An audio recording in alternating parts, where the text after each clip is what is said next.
梁子穎議員。主席，我感謝陳家珮議員動議制定發展策略應對人口挑戰嘅議案。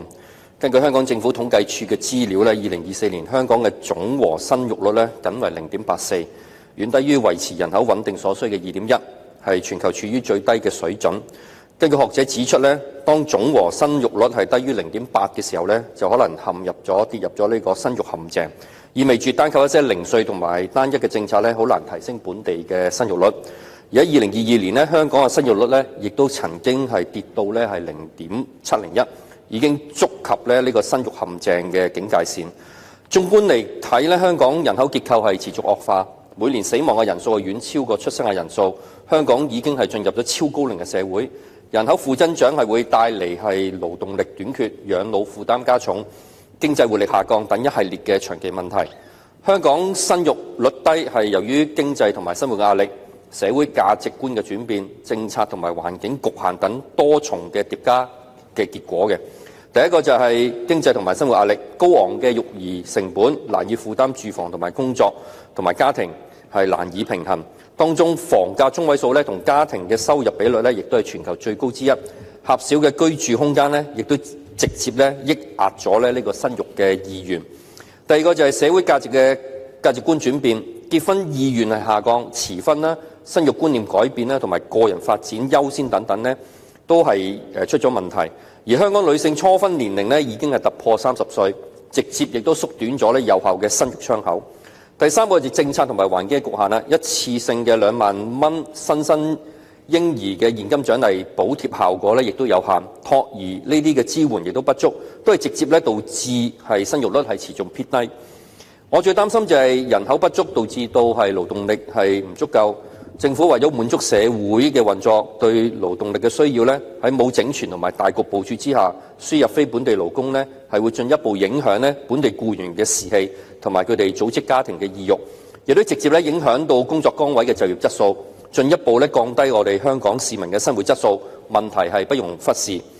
工聯會係最希望透過官方、資方同埋勞方嘅三方協商處理呢個深層次嘅問題。一方面可以係提升生育率，將人口結構係變回正常嘅三角形態，年輕人係支撐長者嘅發展模式。另一方面，本地僱員亦都可以享受工作同埋生活。喺無可選擇嘅情況之下先至適度輸入係非本地勞工，解決個別行業嘅人才同埋技能短缺嘅問題。我喺選舉之中亦都提及到係要處理職住平衡，讓到工作同埋生活可以有優質嘅體驗，充分發揮僱員嘅優勢，同時支撐本地嘅經濟發展，避免陷入消極同埋內捲嘅狀態。房屋更加係市民關心嘅重要課題。現時青年人新生代喺工作同埋住房呢兩方面都處於兩難同埋樽頸嘅狀態，高不成低不就，市民感到失望同埋彷徨。政府係需要更積極咁去作為。特首政策組亦都應該係就住住房配套啦、工作就業啦、教育福利啦、僱員權益、托兒服務、醫療稅務安排等作出整合同埋全面嘅研究，制定新嘅政策措施，滿足市民發展生育嘅需要，自然能夠解決生育率低同埋人才短缺嘅問題。因此我有以下嘅建議：第一就係為有0至3歲嘅家庭係每月發放係2000蚊嘅育兒津貼；第二就係婦女生育係可以享有16週嘅全薪產假；第三係孕婦產前嘅檢查、產後治療或者係流產呢啲嘅診治都可以享有係全薪嘅病假；第四係設立6個月嘅婦女員工產後嘅保障期，期間僱主唔能夠解僱已生育嘅女性員工；第五就係立法去保障家庭友好嘅職場環境，提供產後彈性同埋靈活上班嘅安排；第六就係父母每年都各有7天嘅有薪育兒假；第七就係增加父親嘅侍產假至到7天；第八就係擴大我哋公共嘅托兒服務，降低收費；第九係鼓勵商界職場設立更多嘅托兒服務，釋放已生育嘅婦女勞動力；